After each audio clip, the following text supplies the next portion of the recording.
नमस्कार दोस्तों, कलयुग के चमत्कार संतों की वाणी में आप सबका स्वागत है।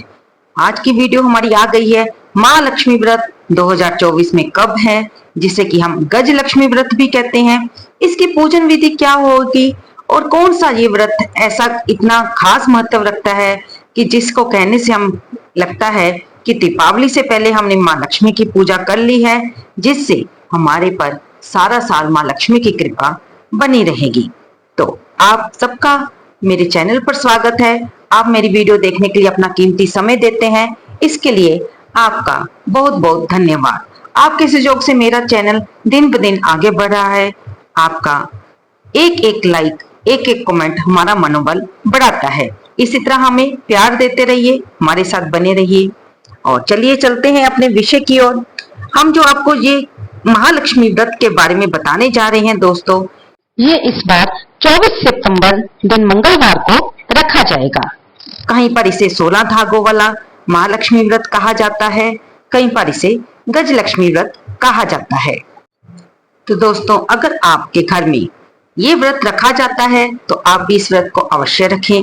इस दिन सुबह ब्रह्म मुहूर्त में उठकर नहाकर लाल, पीले या गुलाबी रंग के वस्त्र पहने और आपके घर में जो भी माता लक्ष्मी की तस्वीर हो या स्वरूप हो, जैसा भी हो, चांदी का हो या चित्रपट हो, उससे एक चौकी पर सुंदर लाल रंग का कपड़ा बिछाकर माता की प्रतिमा को, माता के स्वरूप को उस पर स्थापित कर ली। उसके बाद आप उनका धूप दीप नैवेद्य से पूजा करें। उनको आप कमल का पुष्प अर्पित कर सकते हैं, गुलाब के फूलों की माला अर्पित कर सकते हैं। और अगर आप व्रत रख रहे हैं तो अपने व्रत का संकल्प लीजिए। आपको हम हर व्रत में कहते हैं कि आपने संकल्प किस प्रकार लेना है। हाथ में थोड़ी सी दक्षिणा, थोड़ा सा जल, चावल, फूल रखकर आप अपना नाम, अपने गोत्र का नाम, अपने गुरु का नाम, कुल देवता या कुल देवी का नाम, अपने पिता और पति का नाम लेते हुए दिन का, तिथि का नाम लें।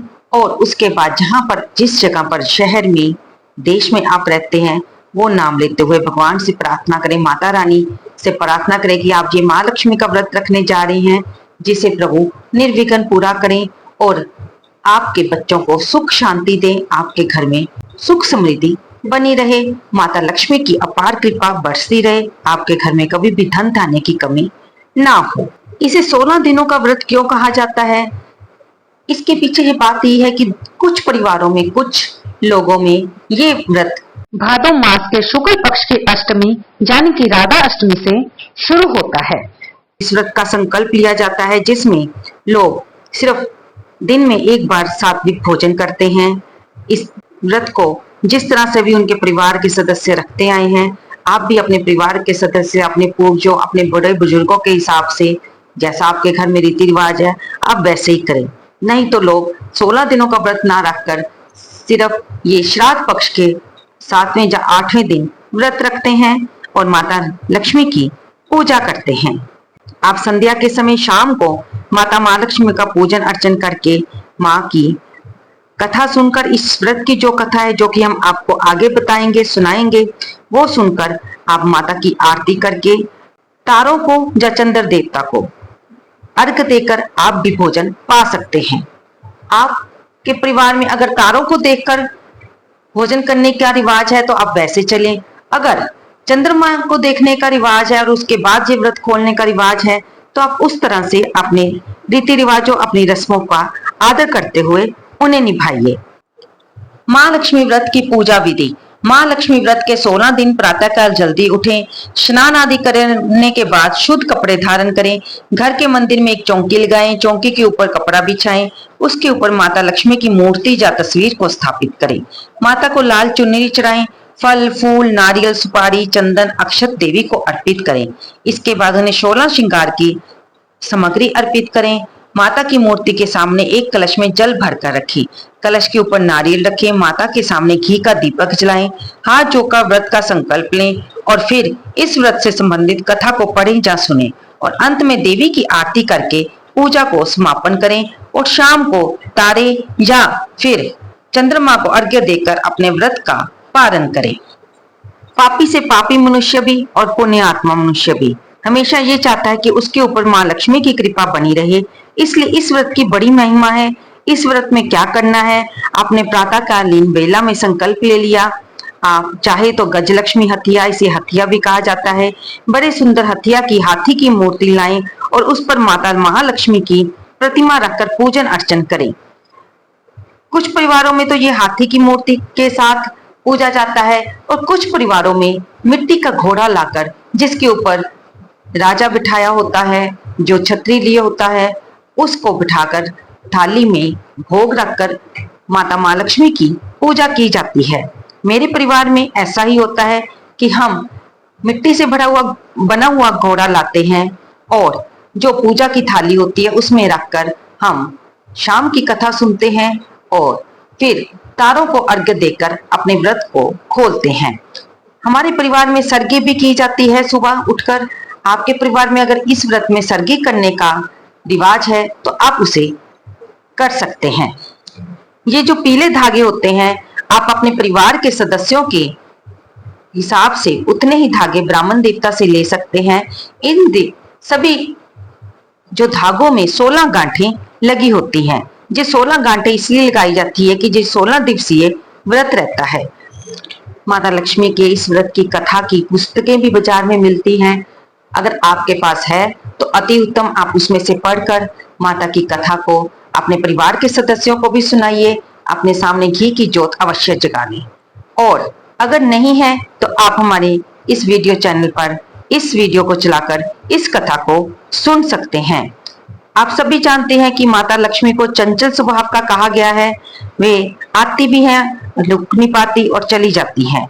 अगर आपके जीवन में भी ऐसा होता है कि माता लक्ष्मी मेहनत करने के बाद भी रुक नहीं पा रही और कोई ना कोई परिवार में बीमार हो गया, अस्पताल में खर्चा हो गया, कहीं ना कहीं इस तरह से पैसा चला गया कि जहां पर आप चाहते थे आपको लगता है कि वहां पर फिजूल खर्ची हो गई, तो आप बड़े मन भाव से माता लक्ष्मी का पूजन कीजिए। तो इस व्रत को करने से माता लक्ष्मी की कृपा स्थिर बनी रहती है और आप इस व्रत को करते हुए माता जी को श्रृंगार सामग्री अर्पित करें। आप वस्त्र के रूप में उन्हें साड़ी या चुन्नी अर्पित कर सकते हैं। माता जी को मीठा भोग लगाने का इस व्रत में विधान है। आप खीर बना सकते हैं, हलवा बना सकते हैं, गुड़ के आटे की गूंद कर मीठी रोटी बना सकते हैं जिसमें आप 16 निशान लगा सकते हैं, जिसको कि माता लक्ष्मी को अर्पित किया जाता है और उनसे प्रार्थना करें कि हमें संतान का सुख दें, धन का सुख दें, हमारा सौभाग्य बना रहे, हमारे घर में माता लक्ष्मी आप स्थिर रूप से बनी रहे। इस भाव से माता माँ लक्ष्मी से प्रार्थना करें। उसके बाद माता लक्ष्मी की आरती करें। हो सके तो भजन कीर्तन करें या मंदिर में आप विद्वान ब्राह्मण से भी इस कथा को सुनने जा सकते हैं। आप 8 कमल गट्टे ले लें और उनको एक एक करके माता लक्ष्मी के 8 नामों का स्मरण करते हुए माता लक्ष्मी पर चढ़ाएं और जब ये व्रत संपूर्ण हो जाए अगले दिन इन कमल गट्टों को लाल कपड़े में बांधकर अपनी तिजोरी में रख लें और इससे माता लक्ष्मी की कृपा आप पर बनी रहेगी। तो आइए अब सुनते हैं इस महालक्ष्मी व्रत की कथा। कथा इस प्रकार आती है कि एक गांव में एक गरीब ब्राह्मण रहता था। वह नियमित रूप से जगत के पालनहार विष्णु भगवान की पूजा करता। उसकी पूजा भक्ति से प्रसन्न होकर उसे भगवान श्री विष्णु ने दर्शन दिए और ब्राह्मण से वर मांगने को कहा। तब ब्राह्मण ने लक्ष्मी का वास अपने घर में होने की इच्छा जाहिर की। भगवान ने लक्ष्मी की प्राप्ति का उसे मार्ग बताया कि वह इस मंदिर में आती है और जो स्त्री यहाँ पर आकर रोज उपले थापती है उसको तुम अपने साथ अपने घर आने का आमंत्रण देना। वह कोई और नहीं, माता लक्ष्मी ही है जो मेरे इस मंदिर में आती है। और तब जब भगवान विष्णु ने ब्राह्मण से कहा कि जब भी देवी माँ लक्ष्मी तुम्हारे घर पधारेगी तुम्हारा घर धन धान्य से भरपूर हो जाएगा। ये कहकर भगवान श्री विष्णु चले गए। ये व्रत अगले दिन सुबह मंदिर के सामने लक्ष्मी जी क्योंकि स्त्री के रूप में जब हम सभी संसाई के लिए आई तो ब्राह्मण ने उन्हें अपने घर आने का निवेदन किया। के लिए हमें ब्राह्मण की बात सुनकर लक्ष्मी जी समझ गई, हम उसे अपनाने की कोशिश विष्णु जी के कहने से हुआ है। इसलिए जो उन्होंने ब्राह्मण से श्रद्धा के साथ चलूंगी करता है लेकिन तुम्हें इसके लिए महालक्ष्मी व्रत को करना होगा ऐसा माना जाता है। इस व्रत को 16 दिनों तक महालक्ष्मी माता और 16वें दिन रात्रि को चंद्रमा को अर्घ्य देने से और मुझे पुकारना तब तुम्हारा मनोरथ पूरा होगा। उस ब्राह्मण ने देवी के कहे अनुसार व्रत और पूजन किया और 16वें दिन उत्तर दिशा की ओर मुंह करके माता लक्ष्मी को पुकारा। माता लक्ष्मी ने अपना वचन पूरा किया और ब्राह्मण के घर में आई। उस दिन से ये व्रत पूरी श्रद्धा के साथ सभी लोग करने लगे, क्योंकि सभी लोग, हम सभी संसारी जीव धन तो चाहते ही है ना, और धन के लिए हमें जो भी मार्ग मिलता है हम उसे अपनाने की कोशिश करते हैं। इसलिए जो भक्त भी इसे पूर्ण श्रद्धा के साथ ये व्रत करता है उसे अपार धन की प्राप्ति होती है, ऐसा माना जाता है। तो बोलिए महालक्ष्मी माता की जय हो, भगवान विष्णु की जय हो। आप इस दिन इस मंत्र का उच्चारण करते हुए माता लक्ष्मी की पूजा कर सकते हैं। क्षीरोदानव संभूता लक्ष्मी चंद्र सहोदरा व्रतोन्नानेत संतुष्टा भवतादि विष्णु वल्लभा।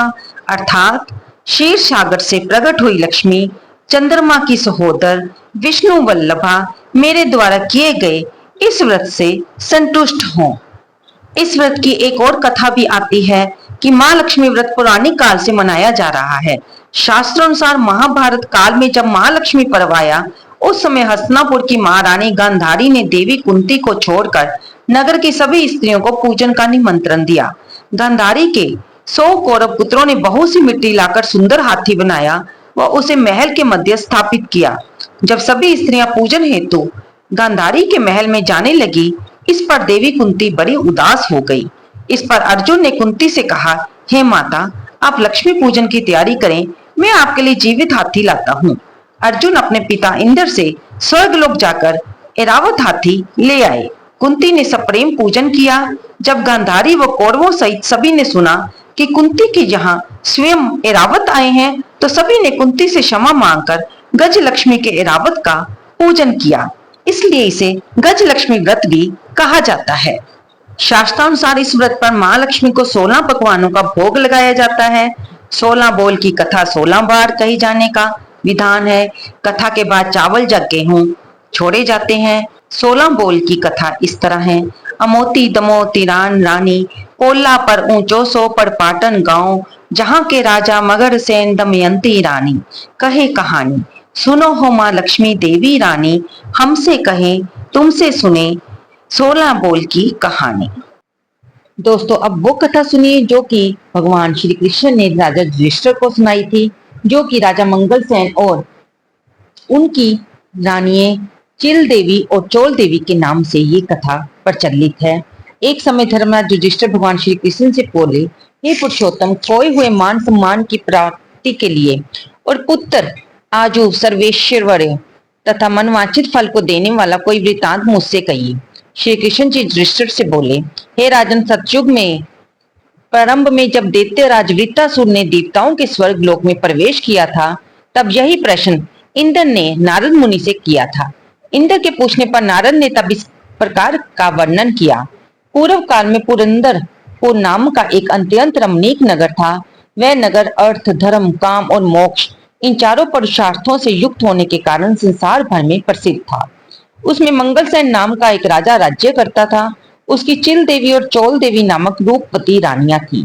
एक समय राजा मंगलसेन अपनी रानी चोल देवी के साथ महल के शिखर पर बैठे थे। वहां से उनकी दृष्टि समुद्र के जल से घिरे स्थान पर पड़ी। उस जगह को देखकर राजा बहुत प्रसन्न हुआ और अपनी रानी से बोला, हे चंचलाक्षी, मैं उस स्थान पर तुम्हारे लिए एक परम मनोहर उद्यान बनवाऊंगा। राजा के ऐसे वाक्य सुनकर रानी बोली, हे कांत, जैसी आपकी इच्छा वैसा कीजिए। राजा ने अपने विचार के अनुसार उसी स्थान पर एक सुंदर बगीचा बनवा दिया।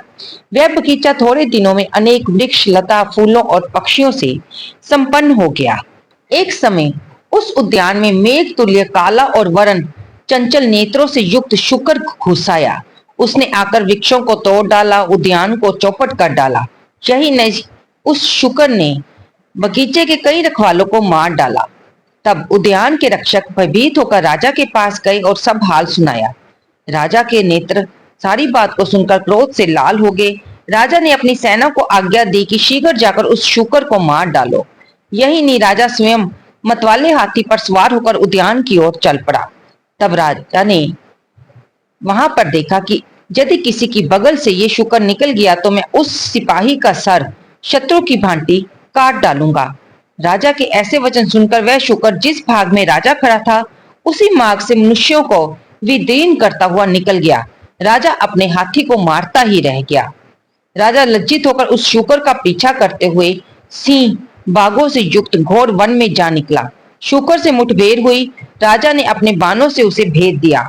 बाण लगते ही शुकर अपने अदम शरीर को छोड़कर दिव्य गंधर्व रूप में आ गया और विमान पर चढ़कर स्वर्ग की ओर जाने लगा और राजा से कहा, हे महिपाल, आपने मुझे शुकर जोनी से मुक्ति दिलाकर मुझ पर बड़ी कृपा की है। मैं चित्ररथ नामक गंधर्व हूँ। एक समय जबकि ब्रह्मा जी देवताओं के बीच में बैठे हुए मेरा गायन सुन रहे थे, तब मुझसे ताल स्वर की भूल हो जाने से उन्होंने रुष्ट होकर मुझे श्राप दिया था कि तू पृथ्वी पर शूकर होगा। जिस समय राजा मंगलसेन तुझे अपने हाथों से मारेंगे तब तू इस जोनी से मुक्त होगा। सो ये श्राप आज पूरा हुआ। हे राजन, मैं आपके कृत्य से प्रसन्न हूँ। आप भविष्य में माँ लक्ष्मी व्रत करके सर्वभौम राजा हो जाएंगे, ऐसा मेरा आशीर्वाद है। वह चित्ररथ गंधर्व राजा मंगलसेन को आशीर्वाद देकर अंतर ध्यान हो गया। राजा भी अपने नगर के लिए चलने को उद्यत हुआ। तभी उसे एक ब्राह्मण दिखाई दिया। राजा ने ब्राह्मण से प्रश्न किया, हे देव, आप कौन है? तब ब्राह्मण ने उत्तर दिया कि मैं आपके राज्य का ही एक नागरिक हूँ। आप इस समय दुखी दिखाई देते हैं, कहिए मैं आपकी क्या सेवा कर सकता हूँ? राजा ने तब ब्राह्मण से कहा कि वह उसके घोड़े को निकट के जलाशय से पानी पिला लावे। ब्राह्मण ने ऐसा ही किया। वह घोड़े की पीठ पर सवार होकर जलाशय की ओर जाता है। बटुक जलाशय के निकट पहुंचकर देखता है कि वहां दिव्य वस्त्र और अलंकार पहने बहुत सी स्त्रियां कथा कह रही हैं। वह बटुक भी उन स्त्रियों के पास जाकर अपना परिचय देकर नाना प्रकार के प्रश्न करने लगा। हे स्त्रियों, आप यहाँ भक्ति भाव से क्या कर रही हो? इसके करने से क्या फल मिलता है? तब देवियों ने तरस खाकर उस ब्राह्मण से कहा कि जहाँ माँ लक्ष्मी जी की पूजा हो रही है और जो कथा हम कह रही हैं वह उसी व्रत की कथा है। अतः आप भी एकाग्रचित होकर इस कथा को सुने। इस व्रत को करने से हर प्रकार की संपत्ति प्राप्त हो जाती है और खोया हुआ यश भी प्राप्त हो सकता है, इसमें कोई संदेह नहीं है। तब उस बटुक को स्त्रियों ने सारा वृतांत सुनाया कि किस प्रकार से इस व्रत को रखना चाहिए, कौन सी कथा है। बटुक ने घोड़े को पानी पिलाया और राजा के लिए कमल के पत्ते व जल लेकर वहां से लौट आया। ब्राह्मण ने लौटकर सारा किस्सा राजा को सुनाया और व्रत की कथा भी राजा को कह सुनाई। माँ लक्ष्मी का व्रत व पूजन करके राजा अपने ऐश्वर्य का भागी बनकर उस बटुक को साथ लेकर अपनी राजधानी लौट आया। सबसे पहले राजा अपने मित्र बटुक के साथ अपनी बड़ी रानी चोल देवी के महल में जाता है। रानी राजा के हाथ में व्रत का बंधा हुआ डोरा देखकर रुष्ट हो जाती है। वन में ये डोरा किसी अन्य स्त्री ने राजा के हाथ में बांधा है, ऐसा विचार कर वह डोरा राजा के हाथ से तोड़कर फेंक देती है। उसी समय राजा की छोटी रानी चिल देवी वहां आती है, उस डोरे को उठा लेती है और पास खड़े बटुक से उस डोरे का रहस्य जान लेती है। अगले वर्ष जब माँ लक्ष्मी व्रत का दिन आता है तब राजा अपने हाथ के डोरे को देखते हैं और चिल देवी के महल में व्रत पूजा आदि का संदेश पाकर पहुंच जाते हैं। वे इस प्रकार चोल देवी से नाराज हो जाते हैं और चिल देवी से प्रसन्न होते हैं। पूजन के दिन ही लक्ष्मी जी चोल देवी रानी के महल में एक वृद्ध का रूप धारण करके पहुंचती है। वहां चोल देवी लक्ष्मी जी का अनादर करती हैं। तब अप्रसन्न होकर लक्ष्मी जी चोल देवी को श्राप देती है, जा तेरा मुख शुक्री जैसा हो जाएगा। जब तू अंगिरा ऋषि के जहां जाएगी तब वहां कृत्य से अपना स्वरूप प्राप्त करेगी। इसके बाद लक्ष्मी जी रानी चिल देवी के महल में गई। वहां रानी ने उनका बड़ा सत्कार किया और प्रसन्न होकर लक्ष्मी जी ने कहा, हे रानी, मैं तेरे आदर सत्कार से बहुत प्रसन्न हूँ, तू वर मांग। तब रानी ने कहा, हे देवी, जो भी तुम्हारे इस व्रत को करे उसके घर में आप सदा निवास करो। जो भी इस व्रत कथा को पढ़े या श्रवण करे उसकी मनोकामनाएं पूरी किया करो। मैं आपसे यही वरदान चाहती हूँ। तब लक्ष्मी जी वरदान देकर अंतर ध्यान हो गई। उस दिन रानी चोल देवी शुक्री जैसे मुख होने के कारण अपने द्वारपालों से अपमानित होती है। जब रानी अपना मुख दर्पण में देखती है तो पछताती है। फिर वह लक्ष्मी जी के बताए हुए अनुसार अंगिरा ऋषि के कई अनुसार माँ लक्ष्मी व्रत करती है और अपना खोया रूप प्राप्त करती है। ऋषि के आग्रह से राजा मंगलसेन अपनी बड़ी रानी को ग्रहण करते हैं। इस प्रकार राजा अपनी दोनों पत्नियों के साथ बहुत वर्षों तक राज्य करते रहे। वे अपने समय के चक्रवर्ती राजा माने गए। उन्होंने बटुक ब्राह्मण को भी विशाल राज्य का मंत्री बना दिया और इस प्रकार अंत में वे अपने सुख भोग कर स्वर्गलोक को प्राप्त हुए। इस तरह से जो भी इस व्रत को करेगा वह इस श्लोक में भी सुख भोगेगा और अंत में मोक्ष को प्राप्त होगा। अतः तुम भी वृत्रासुर दैत्य का नाश करने हेतु इस व्रत को करो, तुम्हारी भी मनोकामना पूरी होगी। दोस्तों, अगर आपने महालक्ष्मी व्रत का जो नियम लिया है, 16 दिनों का लिया है, तो ये अति पवित्र और अत्यंत शुभ व्रत है, जिसमें भगत महालक्ष्मी की कृपा पाने के लिए विशेष नियमों का पालन करते हैं। इस व्रत के दौरान खट्टी और नमक वाली चीजों का सेवन वर्जित होता है। प्रतिदिन सुबह और शाम विधि पूर्वक माँ लक्ष्मी की पूजा अर्चना करना अनिवार्य है। व्रत के समय प्याज, लहसुन और तामसिक भोजन से पूरी तरह परहेज करें, क्योंकि इनका सेवन घर की पवित्रता को भंग करता है। केवल सात्विक भोजन ही ग्रहण करें ताकि व्रत की शुद्धता बनी रहे। व्रती के साथ परिवार के सदस्यों को भी तामसिक भोजन से दूर रहना चाहिए, ताकि घर में भी सकारात्मक ऊर्जा, पवित्रता बनी रहे। इस 16 दिन के व्रत की अखंडता बनाए रखने के लिए व्रती को अपने बाएं हाथ में 16 गांठों वाला कलावा जरूर बांधना चाहिए, जो कि आप मंदिर में अपने ब्राह्मण देवता से ले सकते हैं। ये डोरा माँ लक्ष्मी की कृपा और व्रत की सफलता का प्रतीक माना जाता है। माँ लक्ष्मी का व्रत न केवल भक्तों के लिए आध्यात्मिक उन्नति का मार्ग है, बल्कि ये व्रत परिवार में शांति, समृद्धि और सुख समृद्धि का आह्वान करता है। आपको हम बता दें कि जिन्होंने 16 दिन का व्रत ये रखा हुआ है, वह 10 सितंबर से उन्होंने शुरू कर लिया होगा और इसकी समाप्ति 24 सितंबर को होगी। तो दोस्तों, ये थी सारी माँ लक्ष्मी व्रत की कथा और उसकी जानकारी। हे लक्ष्मी जी, जैसे तुम ब्राह्मण के घर में आई, वैसे वैसे सबके घर में आना और सबको सुख समृद्धि देना। तो दोस्तों, इस वीडियो को लाइक करते समय कमेंट बॉक्स में जय माँ लक्ष्मी लिखना बिल्कुल न भूलें। और आपको ये वीडियो कैसी लगी, कृपया से लाइक करें, शेयर करें। अपना कीमती समय हमें देने के लिए धन्यवाद।